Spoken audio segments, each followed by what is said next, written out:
Sabe aquela obra na rua do bairro, a reforma da praça ou a construção de uma escola nova? Pois é, tudo isso não aparece do nada.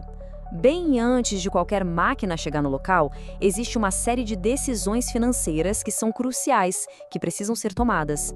E é exatamente sobre elas que a gente vai conversar hoje. Vamos entender esse caminho do dinheiro público. Pois é, essa pergunta, que parece simples, leva a gente direto para o coração da gestão pública, sabe? Existe todo um manual financeiro que os governos seguem. E entender como esse manual funciona é, no fim das contas, entender como a nossa cidade ou o nosso país opera. Vamos desvendar isso juntos? A nossa jornada aqui vai ser bem direta. A gente vai descobrir quais são as 3 perguntas essenciais sobre o dinheiro público, depois ver para onde ele vai, de onde ele vem e como tudo isso se encaixa num plano mestre que vale para o ano todo. É quase como organizar as finanças de casa, só que, claro, numa escala muito, muito maior. Ok, vamos mergulhar nisso. O nome técnico para esse sistema todo é a Administração Financeira e Orçamentária, a famosa AFO.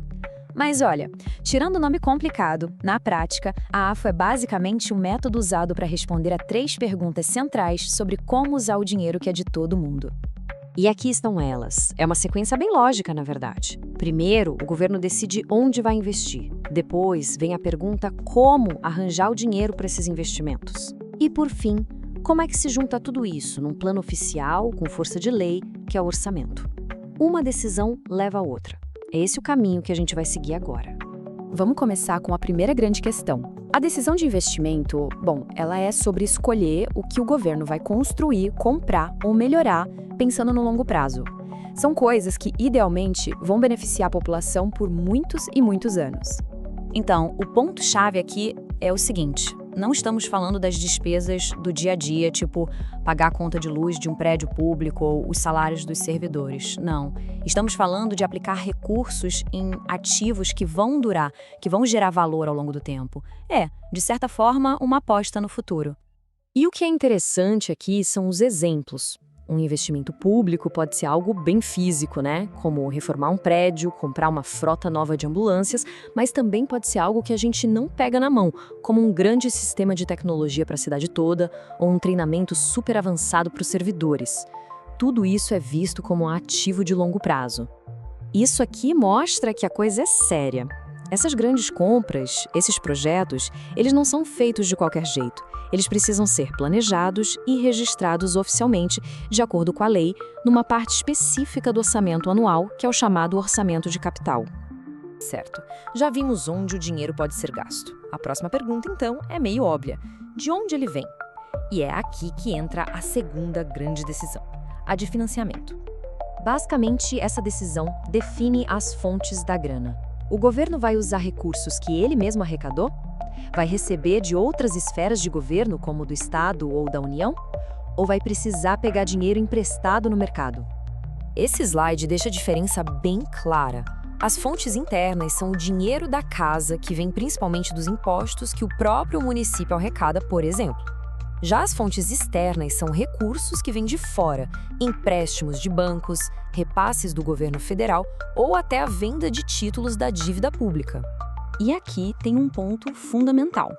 Pegar dinheiro emprestado não é um cheque em branco. O governo precisa gerenciar sua dívida com muito cuidado e seguir regras bem rígidas, como as da Lei de Responsabilidade Fiscal. Isso tudo para garantir que as contas públicas fiquem saudáveis no longo prazo. Então, já vimos onde gastar e de onde tirar o dinheiro. Agora, vamos para a decisão que amarra tudo isso. É o orçamento. É aqui que o plano vira lei. Olha, essa citação da fonte original diz tudo. No setor público, o orçamento não é só uma planilha de intenções, não. Ele é a decisão mais poderosa de todas. E por quê? Porque ele vira lei. E a consequência disso é gigante. O governo simplesmente não pode, por lei, gastar um único centavo em algo que não esteja previsto ali. É o que dá o poder e, ao mesmo tempo, o limite para toda a administração. Então, o orçamento é esse processo formal que transforma as intenções em números. Ele quantifica, ele autoriza e ele estabelece o controle sobre cada real que entra e sai dos cofres públicos. É o grande projeto financeiro oficial para o ano que vem. E como isso funciona na prática? O Executivo, ou seja, a Prefeitura, prepara a proposta da Lei Orçamentária Anual, a LOA. Mas a palavra final não é dela. A proposta vai para o Legislativo, para a Câmara de Vereadores, que tem o poder de discutir, fazer mudanças e, no fim, aprovar. Esse equilíbrio de forças é essencial para o controle democrático do dinheiro público. Perfeito! Vimos bastante coisa, né? Agora, para fechar, vamos juntar todas as peças e fazer aquela recapitulação rápida, só para garantir que os conceitos fiquem bem amarrados. Este quadro resume tudo de forma excelente. Decisão de investimento, onde alocar recursos para coisas de longo prazo, como equipamentos e reformas.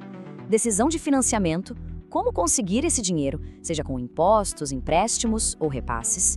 E a decisão de orçamento, que é o plano legal que une tudo isso e que a gente conhece como Lei Orçamentária Anual.